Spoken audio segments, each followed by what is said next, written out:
사사기 16장 15절에서 22절까지 말씀, 우리 찾으셨으면 교독하겠습니다. 드릴라가 삼손에게 이르되 당신의 마음이 내게 있지 아니하면서 당신이 어찌 나를 사랑한다 하느냐. 당신이 이로써 3번이나 나를 희롱하고 당신의 큰 힘이 무엇으로 말미암아 생기는지를 내게 말하지 아니하였도다 하며,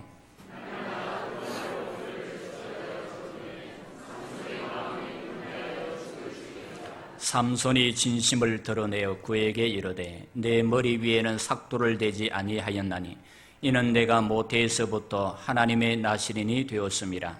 만일 내 머리가 밀리면 내 힘이 내게서 떠나고 나는 약해져서 다른 사람과 같으리라 하니라.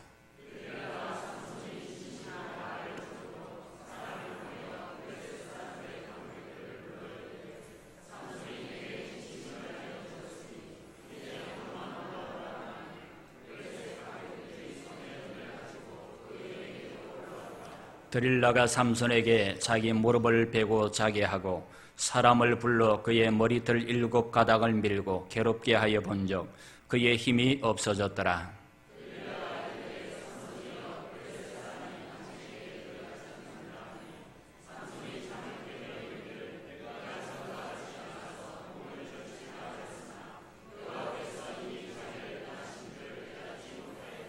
블레셋 사람들이 그를 붙잡아 그의 눈을 빼고 끌고 가사에 내려가 놋줄로 매고 그에게 옥에서 맷돌을 돌리게 하였더라. 그의 머리털이 밀린 후에 다시 자라기 시작하니라. 아멘. 할렐루야. 옆에 있는 분들하고 인사하겠습니다. 오늘도 잘 오셨습니다. 한 번 더 합시다. 큰 은혜 받읍시다.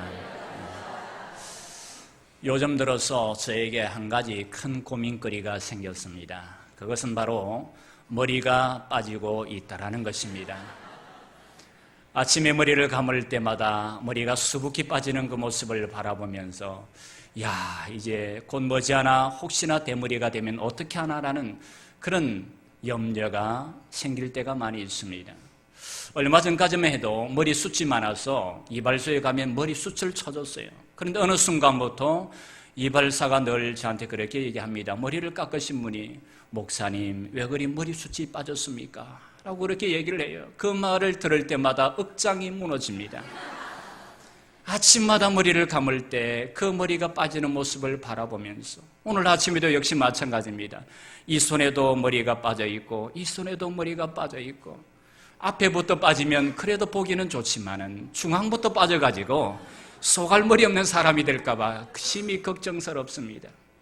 속으로는 그랬어요. 하나님, 머리카락은 빠질지언정 내가 주님을 향한 신앙은 빠지지 않도록 해 주옵소서라고 그렇게 기도를 한 적도 있어요. 하여튼 이 머리카락의 중요성을 다시 한번 되새겨보는 그런 시간들이 되어져 가고 있습니다. 그래서 이런 말이 있죠. 머리 좋은 사람보다 머리 많은 사람이 부럽다. 탈모 방지제, 그죠? 있을 때 지킵시다. 탈모 방지제 닥터. 옛날에는 선전을 했어요. 저는 아직까지 이런 것을 한 번도 사용해 보지는 않았습니다. 그러나 지금부터는 한번 생각을 해 보려고 합니다. 오늘 말씀에도 보면 머리카락에 대한 이야기가 나오는 모습을 볼 수가 있습니다. 그가 누구인가? 삼손이라는 사람입니다. 삼손은 우리가 잘 알다시피 나면서부터 하나님 앞에 드려진 나시린이었습니다. 나시린에게는 평생을 살아가면서 지켜야만 할 3가지가 있었습니다. 그것은 무엇인가 하면 첫째는 포도주와 독주를 마시지 말아야 한다는 거예요. 그리고 또 하나는 부정한 것을 가까이 하지 말아야 한다는 것입니다. 그리고 또 하나는 머리에 삭도를 대지 말아야 한다는 겁니다. 구약시대에 하나님 앞에 드려진 나시린을 보게 되면 2 부류가 있습니다. 하나는 날 때부터 나시린이 된 사람과 또 하나는 살아가면서 나시린으로 서원을 한 사람이 있습니다. 오늘 삼손은 어떤 부류에 속하는가? 날 때부터 나시린이 된 사람이었습니다. 그는 자신의 본이 아니게 태어나면서부터 하나님 앞에 드려진 나시린이 되었다라는 것입니다. 여러분, 우리가 예수를 믿게 되는 것도 보면 2 부류가 있죠. 하나는 날 때부터 모태신앙으로 태어나서 예수를 믿는 사람들이 있는가 하면 또 다른 하나는 살아가다가 예수를 믿게 되는 경우가 있습니다. 그러나 중요한 것은 내가 어떻게 예수를 믿게 되었든 우리는 하나님 앞에 성별된 삶, 구별된 삶을 살아가야 한다는 것입니다. 내 의지와 상관없이 예수를 믿게 되었으니까 나는 구별된 삶을 살 필요가 없다, 그렇게 생각을 해서는 안 된다는 거예요. 내가 태중에서부터 태어나기 전부터 예수를 믿었든지 아니면 내가 세상을 살아가면서 예수를 믿게 되었든지 중요한 것은 내가 예수를 믿었으면 하나님의 자녀라면 구별된 삶, 성별된 삶을 살아가야 한다는 것입니다. 그런데 오늘 말씀에 보면 삼손이 나시린으로서 지켜야 할 3가지 중에 지키지 않은 것이 하나 있었습니다. 그것이 무엇이었습니까? 머리에 삭도를 대는 것이었습니다. 그는 하나님 앞에 드려진 나시린으로서 포도주와 독주를 마시지 않고 부정한 것을 가까이 하지 않았습니다. 하지만 머리에 삭도를 대지 말라라는 이 계명은 지키지를 못했습니다. 그래서 그는 그것으로 인해 비참한 종말을 맞이하는 그런 모습을 볼 수가 있습니다. 여러분, 우리가 자이든 다이든 하나님 앞에 구별된 백성이 되었다면 하나님이 주신 계명을 지키며 살아가야 돼요. 내가 예수를 믿게 되었다면 하나님의 백성이요 하나님의 자녀라면 당연히 하나님이 우리에게 주신 계명, 말씀을 지키며 살아가야 한다는 것입니다. 그것이 바로 하나님의 백성된 도리라는 거예요. 하나님은 이스라엘 백성들을 출애굽시킨 후에 그들을 시내산으로 인도하신 다음 그들에게 이렇게 말씀합니다. 출애굽기 19장 5절 이하에 보니까 세계가 다 내게 속하였나니 너희가 내 말을 잘 듣고 내 언약을 지키면 너희는 열국 중에서 내 소유가 되겠고 너희가 내게 대하여 제사장 나라가 되며 거룩한 백성이 되리라 라고 했습니다. 이것은 우리가 하나님의 거룩한 백성이 되고 제사장 나라가 되기 위해서는 하나님께서 말씀하신 그 언약, 곧 계명을 지켜야 한다는 것입니다. 그런데 오늘 삼손은 어떻게 합니까? 하나님의 계명을 어깁니다. 나시린으로서 지켜야만 할 그 계명을 어기게 되었던 것입니다. 오늘 삼손이 어겼던 계명이 무엇입니까? 머리에 삭도를 대지 말라라는 계명이었습니다. 그러면 오늘 삼손이 이 계명을 어기게 된 계기가 된 것이 무엇인가? 여자 때문이었어요. 더릴라라는 이 이방 여자 때문에 하나님의 계명을 어깁니다. 이 여자는 어떠한 여자였습니까? 블레셋의 여인으로서 삼손이 보고 한눈에 반했던 여자였습니다. 삼손이 한눈에 반했던 이 여자가 얼마나 예뻤는지 저는 잘 모르겠습니다. 하지만 지 눈의 안경이라고 어쨌든 삼손의 눈에는 둘도 없는 여자였겠죠. 그렇지 않습니까? 우리 성도님들도 아내를 만나고 남편을 만나서 결혼을 할 때 지 눈의 안경이어서 다 결혼을 했습니다. 내가 미운데 싫은데 못생기고 내가 원하는 타입이 아닌데 결혼을 한 분은 없을 거예요. 억지로 한 결혼도 없을 겁니다. 내 눈에 들고 내가 보기에 제일 아름답고 제일 멋있기 때문에 우리가 결혼을 하게 된 것입니다. 이 삼손도 마찬가지라는 거예요.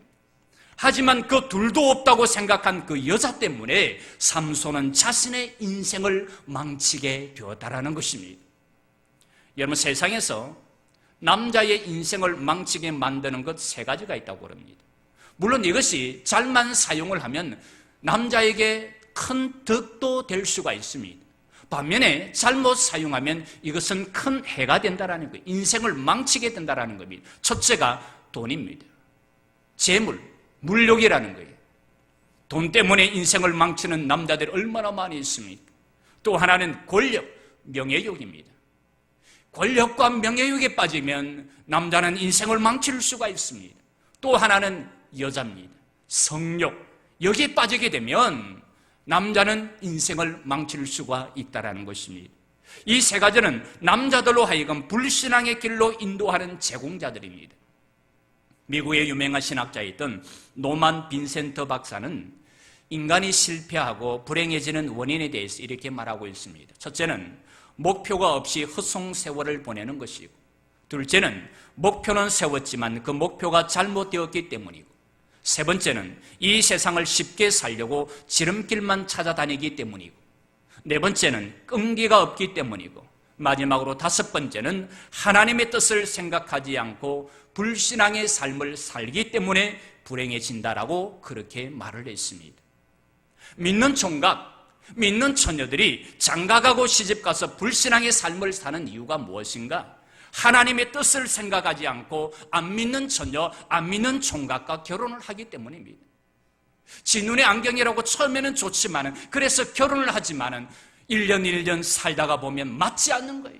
신앙이 맞지 않고 맞지 않습니다. 그러다 보면 내가 왜 이 남자와 이 여자와 결혼을 했는지 그때 가서야 후회를 하게 된다는 거예요. 임시적으로 보면 많은 재물을 가졌고 또 직업도 빵빵하고 얼굴도 잘생겼고 좋으니까 결혼을 하는 거예요. 지 눈의 안경이 이렇게 결혼을 하는 거예요. 그러다가 나중에 1년 2년 살다가 보면 그냥 그게 그러다가 후회하는 거예요. 여러분, 오늘 삼손도 누구 때문에 인생을 망치게 되었습니까? 안 믿는 이방 여자 때문이었습니다. 오늘 삼손이 좋아했던 데릴라는 어느 나라 사람이었는가? 블레셋의 여인이었습니다. 그러므로 그의 인생이 비참해지게 되었다는 거예요. 그러므로 우리가 믿는 처녀를 만나고 믿는 총각을 만나서 결혼을 하는 것이 얼마나 중요한가를 말씀해 주고 있는 것입니다. 그렇다면 여러분, 오늘 삼손의 이 불행은 무엇 때문이었습니까? 삼손의 불행은 무엇 때문인가? 첫째로 그의 병든 생각 때문이었습니다. 하나님은 인간을 생각하는 존재로 만드셨습니다. 그렇기 때문에 인간은 자신의 생각을 어떻게 하느냐에 따라서 자신의 인생이 좌우되기도 합니다. 삼손은 자신의 힘만 가지고 무슨 일이든 해결할 수 있다고 생각하는 사람이었습니다. 사실상 그는 지금까지 자신의 힘으로 되지 않았던 것은 하나도 없었습니다. 사자를 찢어 죽일 때에도 힘으로 되었습니다. 블레셋 사람 3,000명을 죽일 때도 자신의 힘으로 되었습니다. 그렇기 때문에 그는 앞으로도 모든 일들이 자신의 힘으로 될 것이라고 생각을 했다라는 거예요.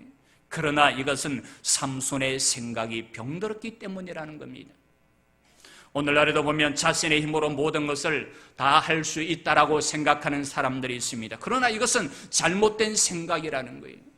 여러분, 우리는 내 힘으로 할 수 있는 것도 있지만 할 수 없는 것들도 많이 있습니다. 그렇기 때문에 하나님께서 나를 도와주시고 하나님께서 나와 함께 해주시지 않으면 안 되는 거예요. 여러분, 오늘 자신의 힘으로 모든 것을 다 할 수 있다고 생각했던 삼손의 말로를 보세요. 어떻게 되었는가? 그의 말로는 두 눈이 뽑히고 발에 족쇄가 묶인 채 맷돌을 돌리는 신세가 되었습니다. 이것은 우리도 자신의 힘만 의지하고 나아가게 되면 우리의 말로도 바로 이와 같이 비참하게 될 수가 있다는 거예요. 우리 역시도 사단의 노예가 되어서 사단이 시키는 대로 그렇게 살아갈 수밖에 없다는 것입니다. 그러므로 우리는 나의 이 병적인 생각을 바꿔야 하는 거예요. 어떻게 바꿔야 하는가? 나는 하나님의 도우심이 없이는 할 수 없다. 하나님의 은혜가 있어야 하고 하나님이 공급해 주시는 힘과 능력이 있어야 한다라고 그렇게 우리의 생각을 바꿔야 하는 것입니다. 그래서 고난 중에 있던 다윗은 이렇게 고백을 합니다. 시편 28편 7절에 보면 여호와는 나의 힘과 나의 방패시니 내 마음이 저를 의지하여 도움을 얻었도다. 그러므로 내 마음이 크게 기뻐하며 내 노래로 저를 찬송하리로다 라고 했습니다. 베드로 사도 역시도 우리에게 뭐라고 말씀합니까? 베드로전서 4장 1절에 보면 하나님을 위해서 봉사하려면 하나님이 공급하시는 신앙의 힘으로 하라라고 했습니다. 성도들이 교회를 하다가 넘어지는 이유가 무엇입니까? 자신의 힘으로 하려고 하기 때문에, 그렇기 때문에 넘어지고 자빠지는 것입니다. 우리에게 보면 식당에 봉사를 하시는 분들, 이 모양 저 모양으로 교회를 섬기는 분들이 많이 있습니다. 보면 참 대단해 보여요. 왜냐하면 그렇게 많은 일들을 참 우리가 볼 때 쉽게 쳐내는 것 같아요. 참으로 대단한 것 같아요. 저 정도 하면 몸살이 올 거야, 아니면 어떻게 덜어 눕겠지. 그렇지 않아요. 오히려 집에 가서는 아플지언정 교회에 와서는 어떤 일이든 그 일들을 쳐내는 모습을 바라보면서 야, 정말 대단하다. 하나님이 공급해 주시는 힘이 아니면 저 일들을 감당할 수 없다라는 거예요. 하나님이 주시는 힘으로 그 일들을 감당하기 때문에 할 수가 있는 것입니다. 그렇게 볼 때에 우리에게 권사님들과 집사님들이 얼마나 대단해 보이는지 몰라요. 여러분, 이 세상에 생각이 없는 사람은 아무도 없습니다. 모든 사람은 생각과 더불어 살아갑니다. 그래서 성공한 사람에게는 성공할 수밖에 없는 생각이 있고, 불행한 사람에게는 불행할 수밖에 없는 생각이 있습니다. 실패한 사람에게는 실패할 수밖에 없는 생각이 있다는 것입니다. 따라서 행복한 사람에게는 행복할 수밖에 없는 생각이 있음을 우리는 발견하게 되는 거예요. 그래서 일찍이 사무엘 스마일즈라는 사람은 아주 유명한 얘기를 하나 했습니다. 생각이 행동을, 행동이 습관을, 습관이 인격을, 인격이 우리의 운명을 좌우한다라고 했습니다. 우리가 어떤 생각을 가지는지에 따라서 우리의 운명이 좌우되어질 수가 있다는 겁니다. 스티븐 코비 목사님이 쓴 성공하는 7가지 습관이라는 책을 보면 성공하는 사람은 7가지 습관이 몸에 배어있는 사람이라고 하는 사실을 기록하고 있습니다. 그런데 그 중에 하나가 무엇인가 하면 생각을 긍정적으로 바뀐 사람이 성공적인 사람이 된다는 거예요. 생각을 긍정적으로 하는 사람, 그런 사람이 성공적인 사람이 된다는 거예요. 그러므로 우리는 병든 생각을 버려야 하는 것입니다. 부정적인 생각, 내 힘으로 모든 것을 할 수 있다라는 이런 생각들을 버리고 우리도 하나님 앞에 긍정적인 생각으로, 믿음의 생각으로 살아가야 할 줄로 믿습니다. 두 번째로 삼손의 불행은 무엇 때문이었는가? 병든 신앙 때문이었습니다. 오늘 삼손에게 부족한 신앙이 무엇이었는가? 그는 기도하지 않았습니다. 삼손은 하나님 앞에 드려진 나시린의 삶을 살아가면서 기도하지 않습니다. 삼손이 아주 기도하지 않았다라는 것이 아니라 하나님 앞에 계속해서 기도하지 않았다라는 것입니다. 우리가 삼손이 하나님 앞에 기도하는 모습을 보게 되면 그의 신앙이 병들었다는 것을 알 수가 있어요. 사사기 16장 28절에 보면 삼손이 여호와께 부르짖어 이르되 주 여호와여 구하옵나니 나를 생각하옵소서. 하나님이여 구하옵나니 이분만 나를 강하게 하사 나의 두 눈을 뺀 블레셋 사람에게 원수를 단번에 갚게 하옵소서라고 했습니다. 우리가 여기에서 삼손의 기도의 모습을 보게 되면 그는 부르짖는 기도를 드리고 있음을 보게 됩니다. 그리고 혼신의 힘을 다 기울여서 열정적으로 기도하는 진지한 기도를 드리고 있습니다. 또한 그의 기도는 하나님께서 응답해 주시는 응답의 기도였습니다. 하지만 중요한 것은 삼손은 지속적으로 하나님 앞에 기도하지 않았다라는 거예요. 우리가 하나님 앞에 기도를 드릴 때도 부르짖는 기도, 혼신의 힘을 다 기울여서 열정적으로 드리는 기도, 그리고 응답받는 기도를 드리는 것이 중요합니다. 그러나 우리는 지속적으로 기도하지 않으면 안 된다는 거예요. 왜요? 그래야만 시험에 빠지지 않을 수가 있기 때문입니다. 오늘 삼손이 데릴라의 유혹에 빠진 이유가 무엇인가? 지속적으로 기도하지 않았기 때문입니다. 그래서 바울은 데살로니가전서 5장 17절에서 말하기를 쉬지 말고 기도하라고 했습니다. 왜냐하면 우리의 싸움은 계속되어지는 영적 싸움이라는 거예요. 사단은 순간순간마다 우리를 유혹하고 넘어뜨리려고 하고 있기 때문에 우리가 기도하지 않으면 어느 순간에 무너질 수밖에 없다라는 겁니다. 지금도 데릴라라는 이 삼손은 데릴라라는 이 사단은 우리를 그대로 가만히 내버려 두지 않습니다. 순간순간마다 우리에게 조르는 거예요. 유혹을 해오는 거예요. 하나님께 5만 번이나 기도 응답을 받았던 조지 물러 목사님은 이렇게 말씀했습니다. 하나님께서 기도할 때마다 쉽게 응답해 주지 않는 것을 감사했습니다. 왜냐하면 쉽게 응답해 주시지 않으므로 내가 계속해서 기도할 수 있었기 때문입니다 라고 그렇게 고백했습니다. 하나님 앞에 기도할 때마다 바로바로 응답해 주신 것이 아니라 하나님이 쉽게 응답을 해 주시지 않았다라는 거예요. 그렇기 때문에 내가 하나님 앞에 더욱더 쉬지 않고 기도하는 하나님의 종이 되었다라는 것입니다. 그랬을 때 이 조지 물러는 5만 번 이상의 기도 응답을 하나님 앞에 받았다라는 것입니다. 지금으로부터 약 100년 전 미국의 유명한 치즈 제조업자 크레포드라는 사람이 있었습니다. 그는 매일 아침 치즈를 팔러 마을을 돌아다녔습니다. 처음에는 마차에 치즈를 싣고 다니면서 팔았습니다. 그런데 그는 색다른 습관이 하나 있었습니다. 치즈를 꺼내려 창고에 들어가면 1시간 이상씩을 나오지 않는 거예요. 그는 매일 치즈를 팔러 나가기 전에 먼저 하나님께 기도를 드리고 나아갔던 것입니다. 그의 사업이 점점 번창하게 되었고 나중에는 수많은 트럭으로 치즈를 보급하는 치즈 왕이 되었습니다. 큰 공장을 준공하는 어느 날 기자들이 크레포드에게 당신이 성공한 비결이 무엇입니까? 라고 물었습니다. 그러자 그는 저는 아는 것이 없는 무식장입니다. 그래서 아침마다 물건을 팔러 나가기 전에 하나님께 지혜를 구하는 기도를 하고 모든 일을 처리했습니다. 그리고 성경에 있는 대로 인자와 진리, 공평과 사랑으로 장사를 했습니다. 그랬더니 정말 하나님께서는 이처럼 나에게 축복을 해 주셨습니다 라고 그렇게 고백을 하는 거예요. 성도 여러분, 병든 신앙이 되지 않기를 원하십니까? 시험에 빠지지 않기를 원하십니까? 여러분의 삶 가운데 놀라운 하나님의 능력과 기적을 경험하기를 원하십니까? 그렇다면 계속해서 하나님 앞에 기도하시기를 바랍니다. 욥기 8장 5절에 보면 네가 만일 하나님을 부지런히 구하고 전능하신 이에게 빌고 또 청결하고 정직하면 정녕 너를 돌아보시고 내 의로운 집으로 형통하게 하실 것이라. 네 시작은 미약하였으나 나중은 심히 창대하리라 라고 말씀했습니다. 성도 여러분, 우리의 기도는 하늘의 창고를 여는 열쇠입니다. 그렇기 때문에 우리가 기도를 안 하고 되는 일은 결국 망하게 된다는 것을 잊지 마시기를 바랍니다. 세 번째로 오늘 삼손의 불행은 무엇 때문이었는가? 그의 병든 생활 때문이었습니다. 오늘 삼손은 생각도 병들었고 신앙도 병들었지만 그의 생활도 병들었습니다.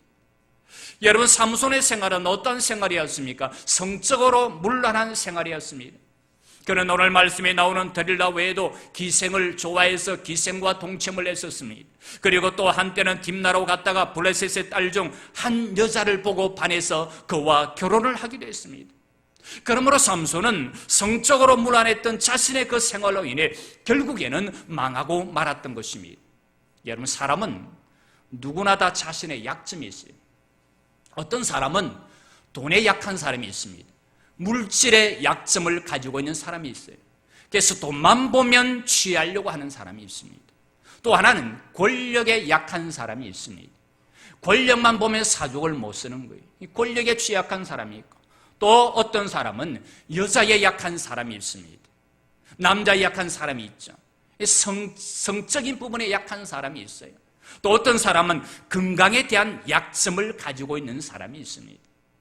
오늘 이 삼손의 약점은 무엇인가? 여자였습니다. 정욕이었다라는 거예요. 여러분, 우리가 자신의 약점을 안다라는 것은 얼마나 감사한 일인지 모릅니다. 그런데 자신의 약점을 알고 있는 사람들 중에는 두 부류의 사람이 있어요. 하나는 자신의 약점을 늘 인식하면서 조심하는 사람이에요. 건강의 약점을 아는 사람이 오래 산다고 그러지 않습니까? 왜냐하면 자신의 육신의 아픈 곳이 약점이 어딘가를 알기 때문에 늘 그것을 조심하는 거예요. 그렇기 때문에 그 사람은 오래 사는 겁니다. 그리고 또 다른 부류는 자신의 약점을 알고도 방치해 두는 사람이 있습니다. 그 약점 때문에 그런 사람들은 죽게 되는 거예요. 그래서 스페인의 철학자였던 그라시아는 이렇게 말했습니다. 결점이란 인간 자체의 영혼 속에 이미 내재하고 있다. 제 아무리 완벽한 사람이라 할지라도 결점이 없는 사람은 없다. 자신의 결점을 깨닫고 고치려고 노력한다면 그것은 자신의 장점을 더욱 빛내주고 인격을 함양하는 좋은 기회인 것이다 라고 그렇게 말했습니다. 누구나 다 약점을 가지고 있다는 거예요. 그런데 그 약점을 깨닫고 고치려고 노력한다면 그것은 자신의 장점을 더욱더 빛내준다는 거예요. 그리고 자신의 인격을 함양하는 좋은 기회가 된다는 것입니다.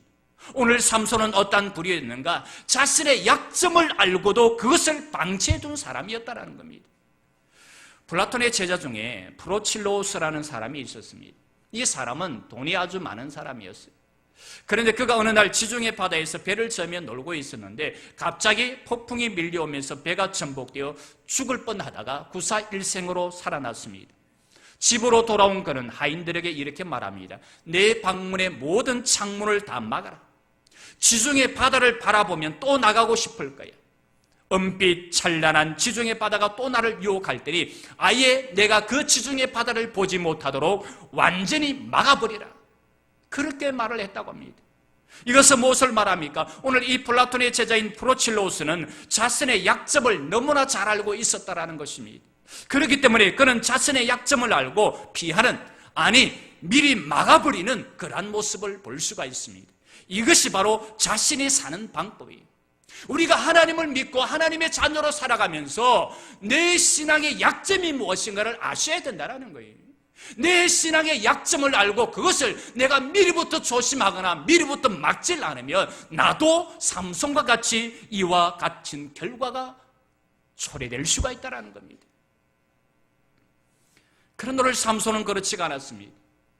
그는 자신의 약점을 알고는 있었지만 아무런 조치도 취하지 않았습니다. 그렇기 때문에 그는 자신의 그 약점으로 인해 망하고 그 약점으로 인해 멸망하는 그러한 모습을 볼 수가 있습니다.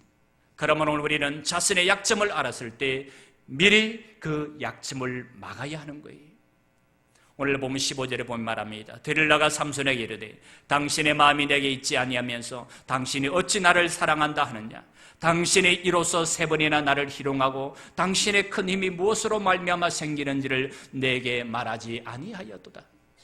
삼손의 힘은 어디로부터 왔는가? 바로 머리카락이었습니다. 당시 삼손의 힘이 얼마나 대단했는가 하면 사자를 자신의 손으로 찢어 죽였습니다. 그리고 나귀의 특별로 블레셋 사람 3,000명을 죽여버렸습니다. 이러한 모든 삼손의 힘과 능력이 다 이 머리카락에서 나왔던 거예요. 그런데 그 힘의 비밀을 데릴라의 유혹에 이기지 못해 결국에는 누설해버리는 그러한 모습을 볼 수가 있습니다. 어리석은 남자죠. 영국의 철학자였던 프란시스 베이컨은 인간에게 3가지 유혹이 있다라고 말했습니다. 하나는 거칠은 육체의 욕망이고, 또 하나는 제잘났다고 거들먹거리는 교만이며, 또 하나는 졸렬하고 불손한 이기심이라고 했습니다. 그러면서 그는 이렇게 말합니다. 이로 인하여 모든 불행이 과거에서 미래까지 영원히 인류의 무거운 짐이 되고 있다. 이 세상에서 이 3가지 육욕과 교만과 이기심이 없었다면 완전한 질서가 지배하였을 것이다 라고 그렇게 말했습니다. 오늘 이 삼손이 빠진 유혹은 어떤 유혹이 있는가? 정욕에 대한 유혹이었습니다. 그래서 오늘 이 데릴라의 유혹에 대해 삼손의 심정이 어떠했다고 말하고 있습니까? 오늘 보면 16절에 보면 날마다 그 말로 그를 재촉하여 조름해 삼손의 마음이 번뇌하여 죽을 지경이었다라고 했습니다. 날마다 데릴라가 이렇게 꼬셔오니까, 유혹을 해오니까 이 삼손이 죽을 지경이었다. 너무나 많은 번뇌가 쌓였다라는 거예요. 여러분, 우리가 아는 참 사랑에는 시련은 있어도 번뇌는 없다고 했습니다. 그런데 오늘 삼손의 모습을 보세요. 그는 번뇌했다고 했습니다. 왜요? 왜 삼손이 번뇌했겠습니까? 그의 사랑은 참 사랑이 아니었기 때문입니다. 사랑하면서 고민하고 번뇌하는 것은 그 사랑이 참 사랑이 아니라 병든 사랑이라는 거예요. 여러분, 참 사랑은 오래가지만 병든 사랑은 오래가지 못합니다. 그러므로 오늘 삼손은 지금 병든 사랑을 하고 있는 것입니다. 여러분, 사람이 번민에 빠지게 되는 이유는 2가지입니다. 하나는 사람 때문에 번민에 빠집니다. 우리가 직장 생활을 하든지 아니면 교회 생활을 하든지 무엇 때문에 번민에 빠지게 됩니까? 사람 때문입니다. 직장에서 사람 때문에 번민하다가 사표를 내던집니다. 그리고 교회에서도 사람 때문에 번민하다가 교회를 떠나갑니다. 이것은 오늘 삼손 역시도 마찬가지였습니다. 삼손도 데릴라라는 여자 때문에 번민에 빠지게 됩니다. 데릴라는 삼손과는 종교가 달랐어요. 믿는 것이 달랐습니다. 신앙이 달랐다라는 거예요. 그리고 습관도 다르고 생활이 다른 이방인이었습니다. 무엇보다도 그는 삼손과는 달리 돈의 눈이 어두워 사랑을 배신한 사람이었습니다. 그렇기 때문에 삼손은 데릴라로 인해 번민에 빠지지 않을 수가 없었던 것입니다. 이것은 2 사람의 관계가 비정상적이었다는 것을 말해주고 있는 거예요. 다시 말하자면 만나서는 안 될 2 사람이 서로 만났기 때문에 번민에 빠지게 되었다는 것입니다. 여러분, 우리는 사람을 잘 만나야 합니다. 제일 중요한 것은 배우자를 잘 만나야 돼요. 그리고 친구를 잘 만나야 됩니다. 그리고 스승도 잘 만나야 됩니다. 여러분, 우리가 인생에 있어서 사람을 잘못 만나면 어떻게 되는 줄 아십니까? 피가 말라요. 여러분, 남편을 잘못 만나고 아내를 잘못 만나보세요. 피가 말라 들어갑니다. 그래서 결국에는 죽게 되는 거예요. 육신도 죽어가고 내 영도 죽어가게 되는 것입니다. 여러분, 칡능쿨을 다 아시죠? 우리에게 칡을 제공하는 칡능쿨. 자라면서 다른 나무를 휘감고 올라갑니다. 그리고는 그 휘감은 나무를 서서히 죽여버립니다. 여기에는 아무리 강하고 아무리 튼튼한 나무라도 살아남지를 못합니다. 다 죽여버리는 거예요. 오늘 데릴라를 보세요. 삼손으로 하여금 번뇌에 사로잡히게 만들어 서서히 그를 죽음의 길로 인도합니다. 그러므로 우리도 마찬가지라는 거예요. 사람 때문에 번민에 빠지게, 사람을 잘못 만나게 되면 그 사람 때문에 번민에 빠지게 되고 결국에는 내가 말라가는 것입니다. 그리고는 결국에는 죽게 되는 거예요. 그리고 또 우리가 번민에 빠지게 되는 이유 중에 하나는 말 때문입니다. 오늘 삼손이 번민에 빠지게 된 것은 드릴라의 말 때문이었습니다. 드릴라는 삼손에게 밤낮으로 조르며 괴롭히기 시작합니다. 제발 그 힘의 원인이 어디로부터 나오는가를 알려달라는 거예요. 그러자 삼손의 심정이 어떠했습니까? 날마다 그 말로 그를 재촉하여 조르매 삼손의 마음이 번뇌하여 죽을 지경이었다라고 말합니다. 아내들이여 남편을 괴롭히지 마시기 바랍니다. 다이아 반지 뭐가 좋다고 맨날 다이아 반지 사달라고 그래. 좋은 집에 가서 살자. 뭐 그리 좋은 집이 좋다고 여러분 좋은 집에 가서 살려고 그래. 좋은 옷을 사달라. 백화점 옷을 사달라. 여러분 시장에 가면 옷 널렸는데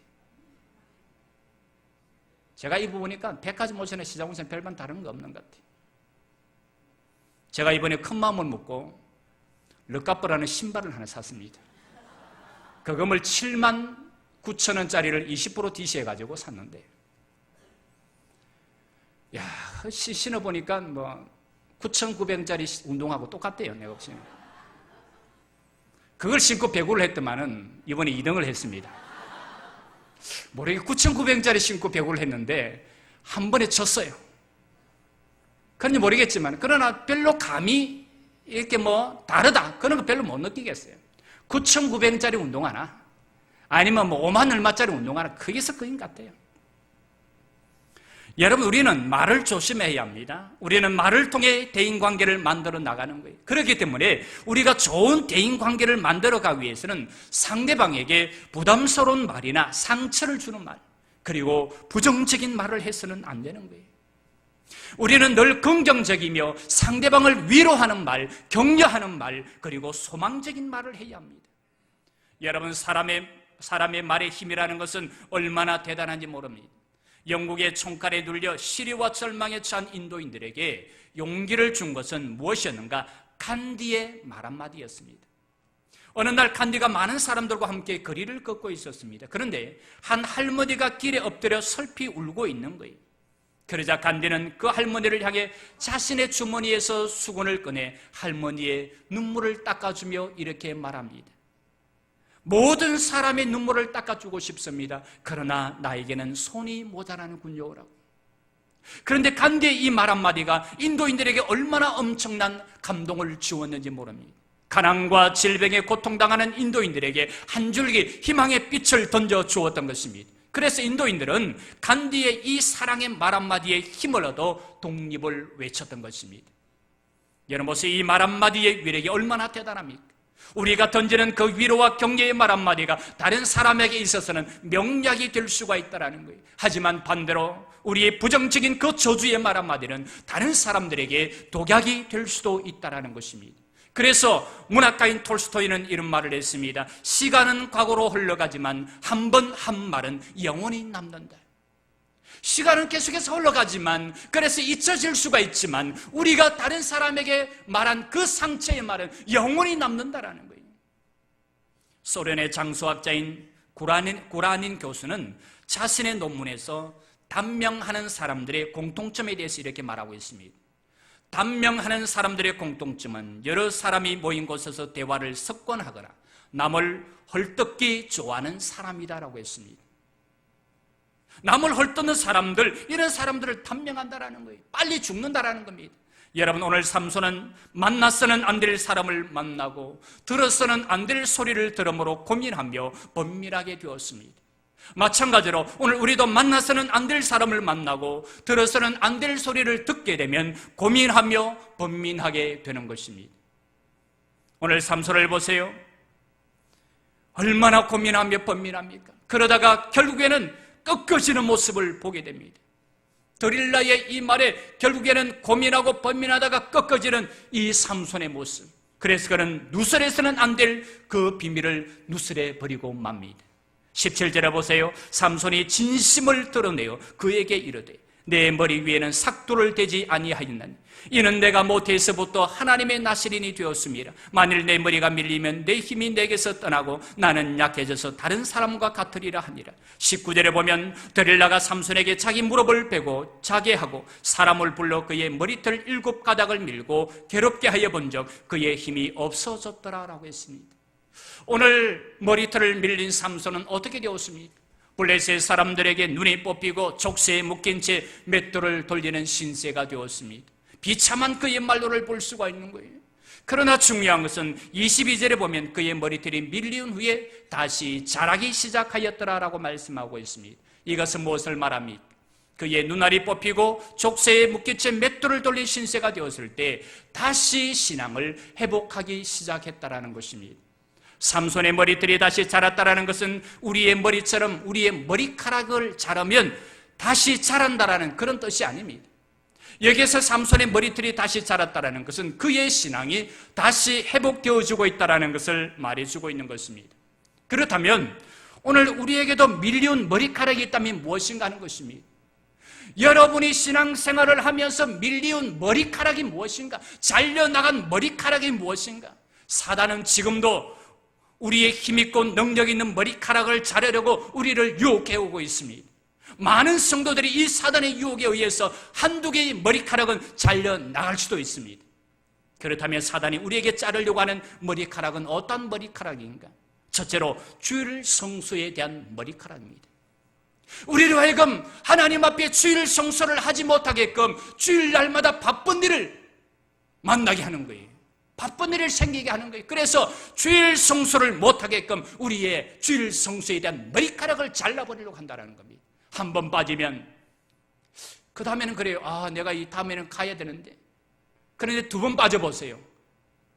감각이 없어집니다.